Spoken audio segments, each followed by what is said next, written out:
Alright, so in this video we're going to talk about linear equations and how we solve them, and then we're going to look at some examples of actually solving different linear equations. Alright, so remember last time we talked about linear equation is a one-variable equation that can be written in the form, I have some x term, and I might have to simplify it to get down to the 1x term. Right, but I have an x term with a number out front. I could have a constant term.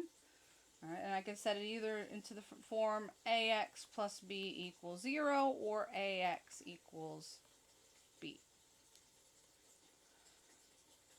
Right, and so some examples are here, which again, like I said, they get a little messier, but there is one variable type. That's what it is. There's one type of variable, which if I simplify it, I'll get down to one variable, one x, and one constant term.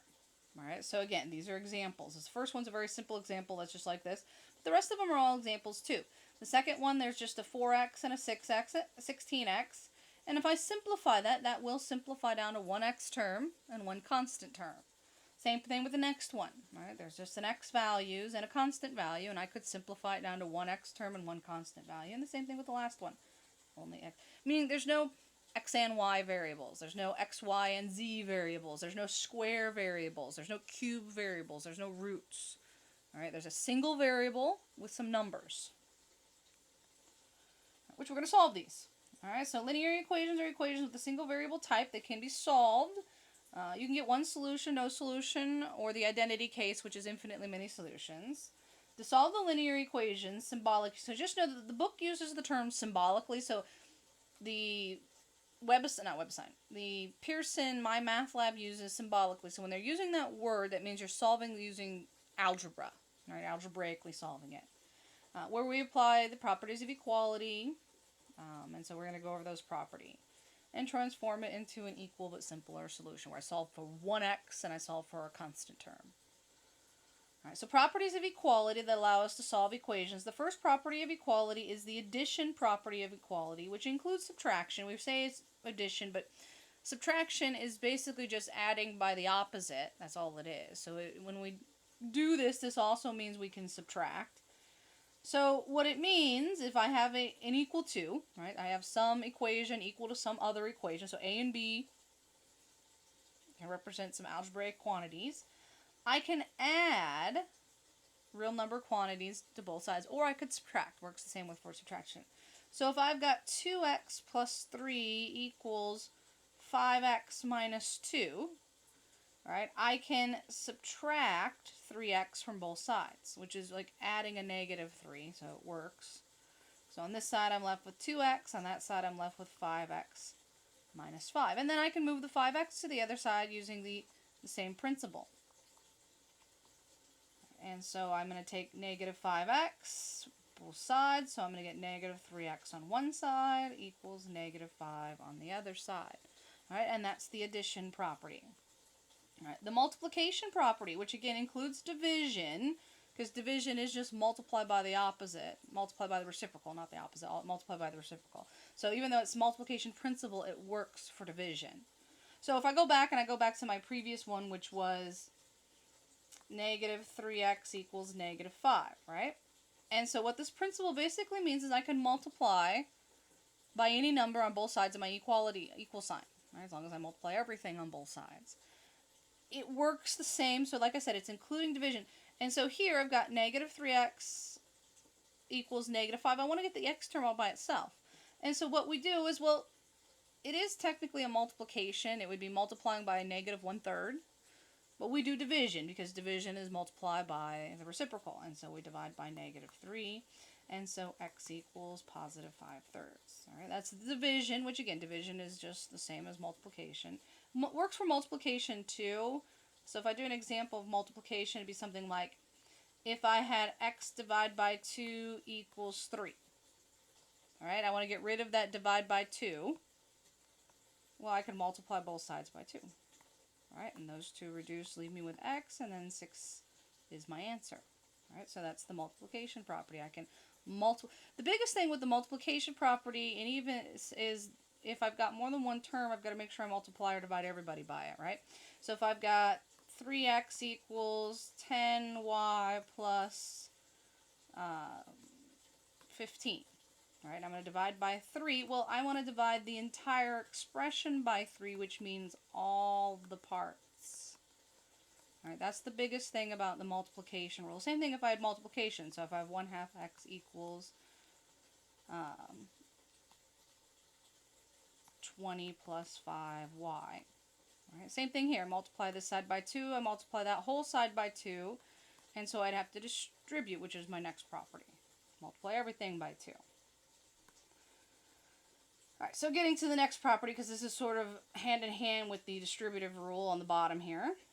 Alright, so the last property we're going to talk about is the distributive property. And so that's that property where if I multiply a side by a number, I divide a side by a number, I've got to distribute that. I have to multiply all of the parts by the number. So if I take 2 times x plus 10, I've got to multiply the x times 2 and the 10 times 2. So I'm going to get 2 times x plus 2 times 10, and so 2x plus 20. And so that's what I mean by when I was talking about up here, we have to make sure if we do this multiplication step, but if there's more than one number on each side, I've got to use the distributive property, make sure I multiply everybody by that. Or division works the same way. If I'm taking, dividing the whole thing by 3, it works the same way. I've got to distribute that division, and so I have to take the x divided by 3 and the 10 divided by 3. Alright, that's the distributive property. So make sure you're careful. If we multiply and divide both sides of an equation and there's more than one number on both sides of my equation, I got to make sure I distribute that and multiply everybody by it or divide everybody by it. Alright, so we're going to look at some examples of solving equations algebraically using these rules. Alright, so again, the book uses the term, so the online homework and practice sets use the term symbolically. When they're using the term symbolically, that means we're solving using algebra to get down to our solution set. Alright, so the first example. Solve the equation negative 3x times 2z minus 1 equals 2z. Alright, first thing, I'm going to distribute the negative 3. And so I'm going to take negative 3 times 2z and negative 3 times 1. So I'm going to get negative 6z plus 3, right? Negative gives me a positive equals 2z. And then what you want to do when you solve this, we want to get down to one variable term on one side of my equation and one constant term to the other side. And so I have one constant term. I've got a 3. That's it. So it's good. I'm going to leave the 3 here. But I've got two variable terms. I've got the negative 6z and the positive 2z. Well, I want to move them to one side. And so I want to move this negative 6z over to the other side. Well, in order to do that, I add it. Right? I got to do the opposite so they cancel out. Well, following my property, whatever I do to one side of my equal to, I have to do the other. So if I'm adding a 6z to one side, I've got to add it to the other side. That's the addition property. We do that because those two things cancel each other out. They zero out. Leave me with my 3 on that side, then I add, and I get an 8. All right, and then my last step is I want a single z all by itself equal to a constant, so I need to get rid of the times 8. Well, I divide out by getting rid of the times 8. And so my answer is, so it's a conditional case, I get one solution. All right, and so that's my one solution. All right, so 3/8 is the only answer. That's the only number I can plug into this original equation and make it true. All right, so that's it. Let's do another example one with fractions because students tend to have trouble with fractions. All right, so example 2. So I've got 3x minus 1 over 5 minus 2 equals 2 minus x over 3. All right, so when we're solving equations and I have fractions, what you want to do is you want to find the lowest common denominator, the LCD, lowest common denominator. And I'm going to, basically I want to get rid of the fractions. And so I'm going to do that by multiplying by a number that will allow me to get rid of all my fractions. Well, I've got a division by 5 here. I've got a division by 3 here. And so what number can I multiply by that will get rid of the 5 and get rid of the 3? Basically, what number do 5 and 3 both divide into? Well, the easiest number is basically take the 5 and 3 and multiply by it, and you get 15. And that actually is your lowest common denominator in this case, is 15. All right, 3 times 5. If I multiply by 15, I can get rid of the 5. And if I multiply by 15, I can get rid of the 3. Now, I don't multiply by just 5 because that won't get rid of my 3, and I don't multiply by just 3, that won't get rid of my 3. And so I'm going to multiply both sides of my equal sign. So I've got an equal sign here. And so this side of my equal sign, I'm going to multiply by 15. And this entire side, this is where you have to be careful. It's really easy to make a mistake here. And forget, I have to multiply the entire side, which means it's going to require a distributive step. The easy thing to forget is I have to multiply this -2 by the 15 as well. All right, so I'm going to write it out. Now, if you can do the cancellation in your head, that's fine. But I'm going to write out the distributive step. So here, I would take my 15 and multiply by the fraction 3x minus 1 over 5. And then the 15 times my 2, right? There's my distributive step. And that one I haven't done anything to yet, so I'm just going to write it as is. All right, now the reduction. Reduce the fractions, right? So I get this is the part that I wanted to happen, right? I wanted to get rid of the fraction parts, and so I'm going to reduce. So the reduction comes here. This 15 I can divide by this 5, and that's going to leave me with a 3 when I do that reduction. So I've got 3, I still have 3 times. I haven't taken care of the times yet, but I've reduced the fraction. Here I can multiply this out. That's 30. And here again I can reduce the 3 into the 15. That's going to leave me with a 5. And the 5 is still outside here because this 3 divides into the 15 just like that 5 divided into the 15. And so I've got a 5 now on the outside. Haven't taken care of the multiplying that out yet. All I did is reduce the fraction part. Now I'm going to have to do another distributive step. I'm going to have to distribute the 3 here into the 3x minus 1. And I'm going to have to distribute the 5 here into the 2x minus 1. So I'm going to have to distribute, and that's my next step. Remember, I got to multiply all the parts when I distribute. So the first one is going to give me a 9x minus 3. And I still have the minus 30. Don't forget the minus 30. And the next one's going to give me a 10 minus 5x. Alright, next step, I'm going to collect my like terms. So I've got 9x minus 33 equals 10 minus 5x. Now I'm going to do this in 2 steps. If you want to do this in 1 step, that's fine. Remember, I want to get the x terms to one side, the constant terms to the other. And so the first thing I'm going to move is my x term. So I'm going to move this 5x over here with this 9x. So I'm going to add 5x. And so that's going to give me a 14x. I still have the 33, and then those reduce, cancel out, 0 out, and I'm leaving me with 10. And then move the 33 over. So add the 33. Those cancel each other out, leave me with a 14x and a 43. All right, like I said, you could have combined these last 2 steps if you wanted to move them, but if you are struggle with this a little bit, I suggest you do them separately. But if you're pretty good at solving equations, you could probably do that in 1 step if you wanted to. All right, the last step is I want to get rid of the 14 in front of the x. So I get rid of the 14 in front of the x by dividing by it. All right, because it's 14x. The opposite of multiplying is divide. That reduces, leaves me with x on this side, and then that's just a fraction. And I'm going to leave it. It doesn't simplify. And so x is exactly 43 over 14. All right, it doesn't reduce. All right, so it's just that ugly fraction, and so I'm going to leave it as that fraction. All right, let's do a couple more examples. And that, like I said, that was a toughie. Let's do one with decimals, right? Because decimals are basically fractions, but students tend to struggle a little bit with decimals, so I'm going to do an example with decimals. Remember, you get to use your calculator, and so feel free to make sure you always do that. So I've got the decimal 0.35 times t plus the decimal 0.65 times the group 10 minus t equals 0.55 times 10. Alright, so the first step is, again, order of operations. Multiply it out. So the first step is I'm going to multiply here by distributing my 0.65 and then multiply these together. The 0.35t, and the first term just comes along. So you can use your calculator. Take 0.65 times 10. Times 10 is just going to move the decimal place over 1, so it's 0.65. And then 0.65 times t.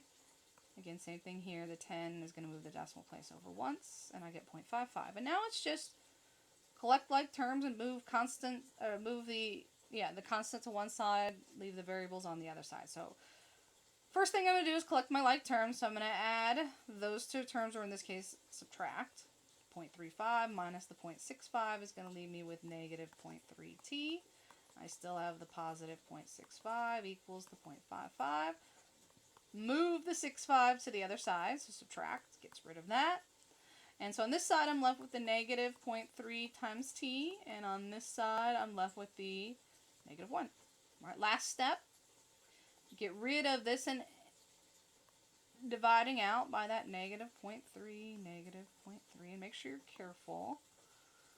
All right, so t is going to come out to be a positive 3.33. Repeating, you can use the fraction key on your calculator. It comes out to exactly 10/3. And in the homework problems, they will ask you for exact solutions, and so you will need to convert that to the fraction. All right, so there's a fraction key on your calculator. You can convert that too. All right, so 10/3 would be the answer. All right, I'm going to do a couple more. Actually, I'm going to do 2 more cases where I'm going to get the special cases out, because I want to do an example of making sure you understand that you can get one of those 2 special cases. So those were all examples, which again, the majority of our outcomes will be the outcomes where we get a single solution for these linear cases. But you can get our special cases. So just to see what happens when we get our special case. All right, so solve. 5x minus 1 equals 3x plus 4 plus 2x. All right, so first step, simplify. So I have 5x minus 1 on that side. I'm going to get 5. And right now, as soon as you get to this, you should realize this is going to be a no solution case. Because if I move my 5x to the other side, what happens is both of those cancel out. And then on this side, I'm going to be left with a negative 1. On this side, I'm going to be left with a positive 4. Well, that's a false statement. As soon as I get a false statement, it's again, no solution case. It's a contradiction. So it's one of our special outcomes, and that's fine. It means there's no solution to that. All right, I'm going to do another example, and it's going to be the identity case. All right, so again, next example will be the identity case.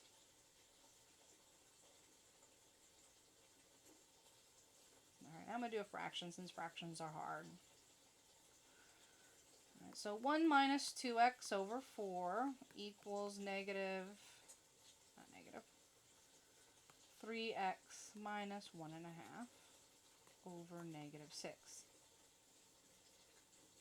Alright, well this one is a fraction, but this fraction you can solve it a little differently. Now you can still do the lowest common denominator method if you want. The lowest number that the 4 and the 6 divide into is 12, right? If I multiply by 12, the 4 will reduce into the 12, and the negative 6 will reduce into the 12. So you can solve it that way like we did before, but I'm actually going to solve this one differently. If you'll notice, this one was different than the last one with fractions because there's only one fraction on each side, whereas the other one wasn't that case because I had the minus 2 in it. Since this is a case where I've got one fraction on one side, one fraction on the other side, it's a proportion. So I can cross multiply. I can only cross multiply because there's a single fraction on each side. And so that's what I'm going to do. I'm going to multiply across. I'm going to multiply this side by the negative 6, this side by the positive 4. Only works because it's a proportion. There's a single fraction on both sides of the equal sign. So if it's not a single fraction, you have to use the lowest common denominator method. So over here, I'm multiplying by the negative 6. I'm multiplying the entire thing, so I need to put parentheses around it. Negative 6 times the entire numerator, 1 minus 2x. I'll have to distribute there. And on this side, I'm going to take the entire thing times 4. So I'm taking 4 times the entire numerator, 3x minus 1.5. Right? And now I do my distributive step. So multiply through by my negative 6, so I get negative 6 plus 12x. On this side, I'm going to get 12x. 4 times negative a half comes out negative 6. And in this case, there's my 12x and my 12x. So if I try to move 12x to the other side, they reduce, but this time I was left with the same number on both sides, right? Negative 6 on this side, negative 6 on that side. That's always true. And so this is the identity case. The solution is infinite. All real numbers. This is the identity case. Right? Then whenever that happens. So do be aware of those special cases do occur. They're rarer, but they will happen. They will, most of the time it will be probably the case where you'll get one solution out. Alright, but do be aware of you can get an answer that's no solution. You can get an answer that's all real numbers, infinitely many solutions. Alright, so that's practice solving linear systems. So we'll wrap that up there. We're still going to solve linear systems, but that was the algebraic method. And the next example, we'll do the graphical method, so you might want to have your calculator out for the next video.